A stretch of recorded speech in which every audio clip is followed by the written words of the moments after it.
Hello everybody, it's your friendly digital technology librarian, Christy here. We have reached another Friday, so of course I have another Film Rec Friday ready for everybody out there. This week's theme is all about summer adventure. Now, it seems a little bit vague, I know, but what prompted this is a couple weekends ago I was rewatching the original Indiana Jones trilogy, and there's just something about certain movies that kind of evokes that, I don't know, youthful, whimsical, adventurous spirit that I think as we get older, we kind of leave behind a little bit. When you were a kid and you and your friends would go running out in the woods pretending to be chased by crazed villains, and all you wanted to do was like pop a crazy dirty old fedora on your head and pretend to be hunting down treasures. I don't know. There's just this sort of curious, adventurous nature that certain films call out to, and I wanted to put together a list that really spoke to that. And I think that I've done precisely that. So I'm hoping that these movies will help you to revisit those sort of childhood yearnings, and hopefully they will prompt you to search out your own summer adventures in your neck of the woods. As always, these films are all available through our 3 video services. Those are CleveNet's Overdrive, Hoopla Digital, and Canopy. If you don't find something that you're interested in within these titles, please check out these services anyway. There are thousands and thousands of options out there. You will find a story that you find appealing. All you need is a Milan-Berlin library card, and you can access all of these videos for free. So without any further ado, I am going to go jump right into the recs. So my very first recommendation for this week is from CleveNet's Overdrive, and it is for the Chinese film Journey to the West. Now, Journey to the West is such a perfect summer adventure film.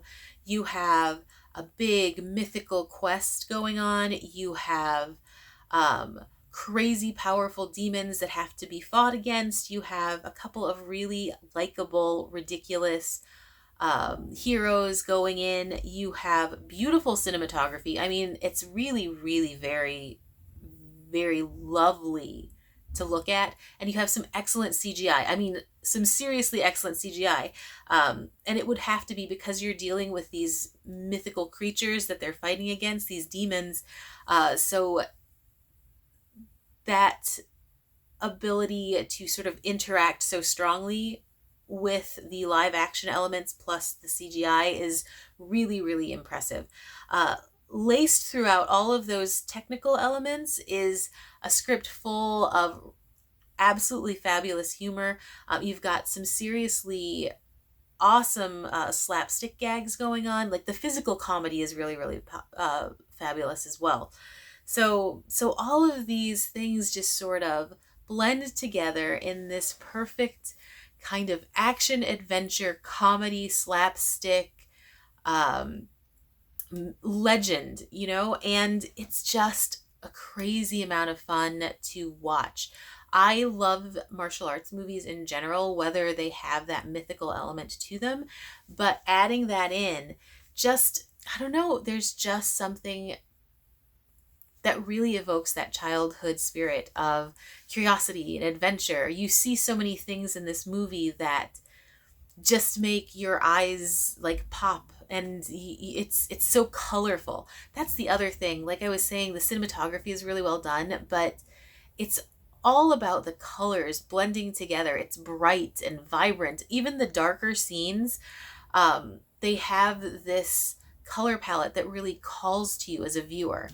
And I really, really love that sort of thing when I'm watching movies.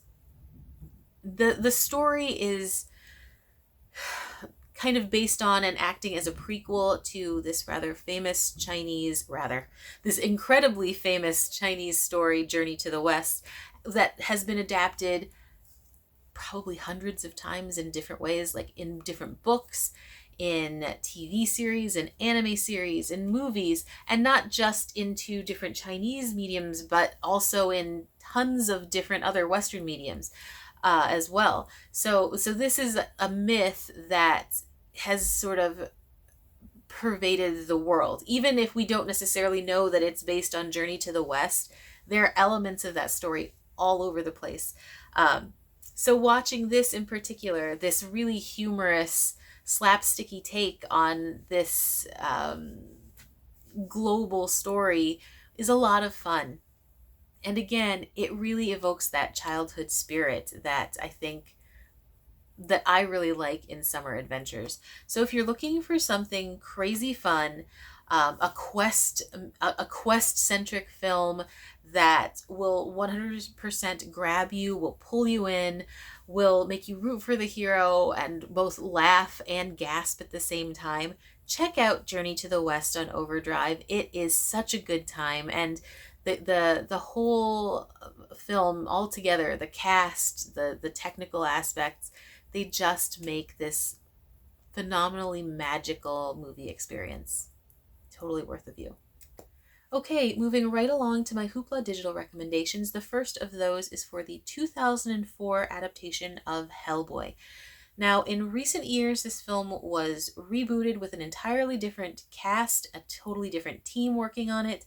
You know, it wasn't my cup of tea. But this 2004 adaptation, it's from the crazy mind of Guillermo del Toro, whom I love. It stars Ron Perlman as the titular Hellboy, and it is an absolute masterpiece. I love this movie so much. Basic storyline, you have Hellboy, who was summoned to Earth just as a baby. He ends up being raised by this brilliant professor played by the incomparable John Hurt, and he grows to be this incredibly loyal, loving, sarcastic, funny, fierce man who is totally enamored by his found family. He cares for the people around him so much. And all of this is in juxtaposition with the fact that he looks honestly like a monster. And there's a lot of sort of angst going on within his character. His character is sort of, he looks like a full grown man, but he definitely sort of has a bit of teenager-y vibe to him, like a little bit rebellious and, you know, kind of, I can do everything on my own. He's very, very much comic book fodder. Now,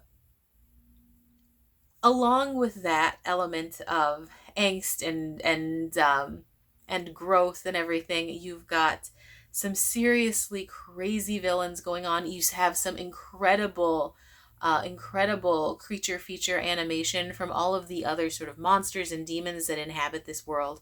You have an entire realm of humans who essentially are blissfully ignorant of all this supernatural element, and then you have this small team of humans who know and who work very hard to keep the different worlds apart. Now, the cast for this is incredibly solid. You do have, like I said, the anchors Ron Perlman. You have John Hurt in here. Selma Blair plays a character. Jeffrey Tambor is in here playing Jeffrey Tambor. Like, you know what I mean. He plays himself in everything. You have some incredible CGI work going on. And remember, this is 2004, so, you know, it's not at the very beginning of computer graphics, but it's certainly not like what you think of today. However, blending the top-notch graphics that they had then, along with, I would imagine, some phenomenal makeup work all over the place, because you see it on all of the creatures. You just have this visual masterpiece. Like I said, there's no other way to describe it. It is beautiful. I mean, Guillermo del Toro has this way of playing with dark and light and the contrast between the two that is so lovely on screen. Like the cool blues and the blacks and the greens that you'll be able to it will be so appealing as to just want to hop into this universe. And again, that's what these movies are all about. It's sort of calling out to the youthful you that wanted to leap into these worlds that we see on screen, that want to adventure in them. And that's what's so cool about this movie, is that the universe that Del Toro visually creates is so layered that you just want to see more of it. You want to hear more stories about the different characters that you meet on screen. You want to see what's pan right to the point that we see. It's just fantastic. So if you're looking for a really immersive, exciting movie, it doesn't matter if you're a comic book fan or not, because this is, of course, based on Mike Mignogna's comic book. It absolutely doesn't matter. Do you like adventure stories? Do you like stunning visuals, complex characters, layered plot? If any of that applies to you, check out Hellboy. It is fantastic. Um, my next Hoopla digital recommendation is for the film AI, Artificial Intelligence. This, of course, was going to be Stanley Kubrick's last film. He passed before any of it really happened, and it eventually came into Steven Spielberg's hands. It stars Haley Joel Osment as David, this small robotic boy. And I will say, Osment was an incredible child actor. You felt everything he wanted you to feel. Like, his expression of sadness made you sad. His expression of joy made you happy. And I think it takes a special skill, especially as a child, to be able to do that and to not feel at all over the top, because it felt so organic. And every scene that he's in here feels natural, feels very real, which is funny when you're talking about a character that is essentially a robot. I mean, that it's not essentially, that is a robot, that is not a human being. This is your classic sort of questing tale. He just wants to become a real boy. He wants to find a mother, his mother, that he essentially imprints upon at the beginning of the film. He meets so many characters on his journey, other robotic creatures, other humans. It's really just this absolutely magical piece of film, and it is very much a Steven Spielberg movie. I know that, it's supposed to be Kubrick's last work considered, but it's definitely a Steven Spielberg film, which is what I think makes it an excellent summer adventure story, all things considered. I mean, he knows how to create these worlds that you want to leap into, these worlds that you want to explore, that are so full and inviting. That's the thing. I don't know that I've ever felt invited into a world by Stanley Kubrick. Fascinated, terrified, things like that, but not, his universes were generally not places that I wanted to spend any time. And I don't know that AI's universe is a particularly friendly one, but I think that David is a character that makes you want to befriend him. So like I was saying, he's this boy this robotic boy who wants to be real, who wants to find his mother, who wants to find meaning. And I think journey stories like that are inherently beautiful, inherently call to us. We want to join in. We want to see how they turn out. I would say it's more subdued than the other films that I've already mentioned, but that doesn't make it any less a good fit for this. So if you are more perhaps into drama than action adventure, if you love stories about growing up, about children and parents, if you want a story that really evokes that longing for something, check out AI, Artificial Intelligence, if you haven't seen it, if it's been a while as well. I think it's one of those movies that if you watched it a while ago, you might sort of forget some of the feelings that it evokes as time goes by. And I felt that way when I rewatched, and I loved sort of recapturing the magic of the movie on the following rewatches. So again, AI, artificial intelligence, also on Hoopla Digital. Okay, our last couple of recommendations come from our Canopy service, and the first of those is for the movie The Librarian: Quest for the Spear. Now, the Librarian series of films are all made for TV. They definitely aren't the biggest budget movies out there, quite the opposite, in fact. There's an element of camp to all of them. But in this one, which started off this little movie franchise, and which eventually became a TV series as well, uh, is so much fun. It definitely evokes that adventuresome spirit in all of us. If you were a fan of Indiana Jones, it has a lot of shout outs to that element. It stars Noah Wiley, who is Flynn, this young academic who's essentially, I think he has something like 20 degrees. Um, but he's never really held an actual job. He's in a lot of ways an academic man child, which I didn't think was a thing, but definitely is. Um, he ends up applying for a post as a librarian in the Metropolitan Library. Uh, but the job entails way more than he initially thought.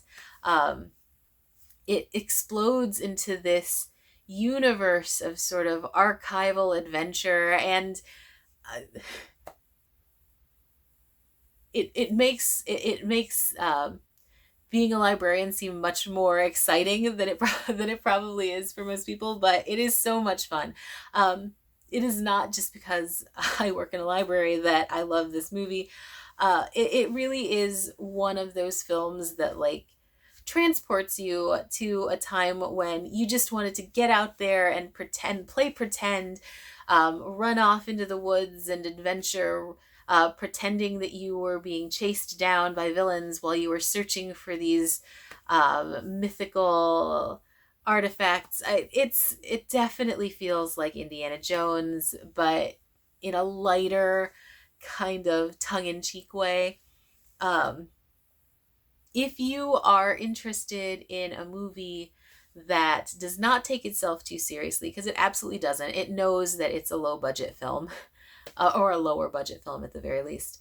Uh, if you are looking for something with lots of adventure in it, with plenty of comedy, with decent acting, I mean, if you've ever seen an episode of ER, you know Noah Wiley is a totally competent actor.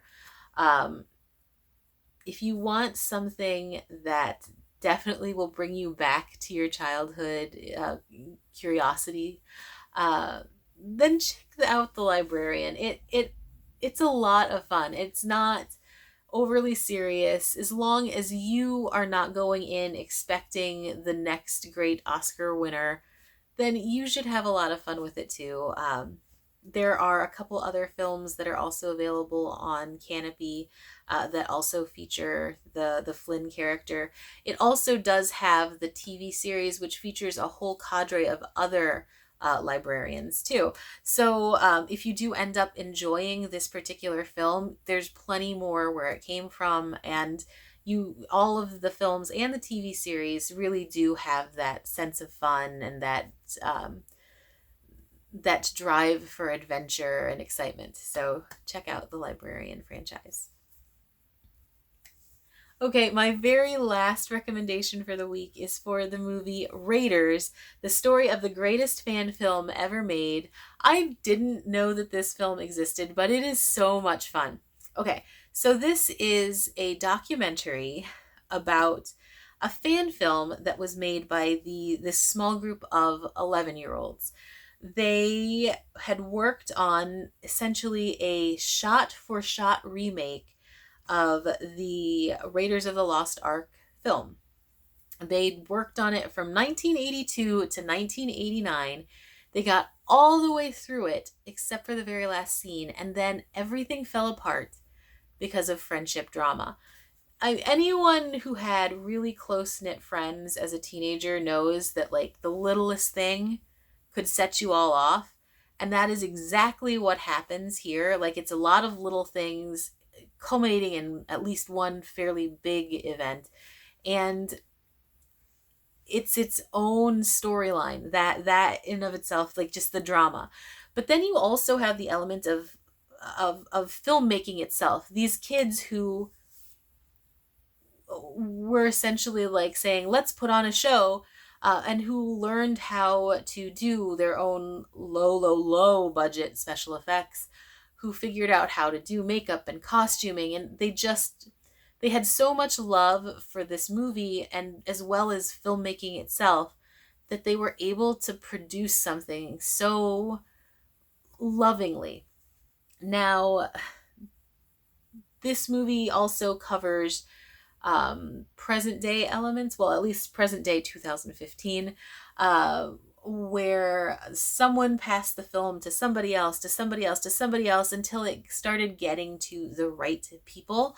And by then, those people were really, really impressed with what they saw. Not necessarily in like, by today's standards, what would be a movie like an 8, but we're really impressed that these young kids were able to put something together at a time when it was like, tape and some staples. And it's just a testament to how fan culture is so dedicated to lauding people who love things that they love as well. It's all about connections and fan culture. And this documentary does such a good job of calling out to us, those of us who loved Raiders of the Lost Ark. Like I said, that's what prompted this whole list of recommendations. It's great at getting us all in the same sort of headspace. Like, will they ever finish this film? They ended their friendship before they were able to end the movie. What's going to happen? And there's certainly that element of what's going to happen going on in the documentary, but there's also like that whole nostalgia aspect of it as well. You're looking back and you're interviewing the kids who were part of the film, but you're also interviewing people who are like big name fans. You're interviewing people who are actually part of Lucasfilms. It's just a world where so many different things meet, and it just watches so quickly. It's you start the film and then it feels like no time has passed and it's already over, and it's just a really great experience. I think if you are looking for something that has a heavy element of nostalgia to it, if you loved the Indiana Jones movies as well, if you had a group of really close-knit friends growing up that would do like artsy things, especially if you're just looking for a film about fan culture itself, check out Raiders, the story of the greatest fan film ever made. It is tons of fun, really informative and intelligent, and just an altogether good time. Now, with that, I am done with this week's recommendations. If you have any summer adventure film recs that you want to share with us, please, please, please comment below. Let us know what you think. I'm always looking for recommendations because, of course, I'm always looking for new films to watch. If you have recommendations for future themes, please comment and let me know about those as well, because those I always need help with. And with that, I am going to close out this week's episode. Thank you, as always, for joining me, and I will see you next time. Bye-bye.